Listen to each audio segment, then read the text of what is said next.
кішкентай құс ауылда өмір сүріпті.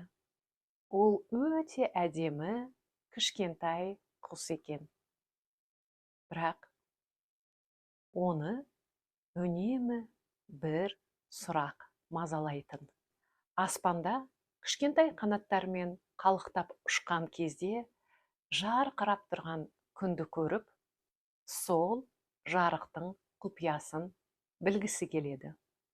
Қарлығаш бір күні достарымен сапарға шығады. Ол аспанда қалықтап ұшып келе жатып, шаршаған соң, жақын маңдағы бұлттардың біріне қонады.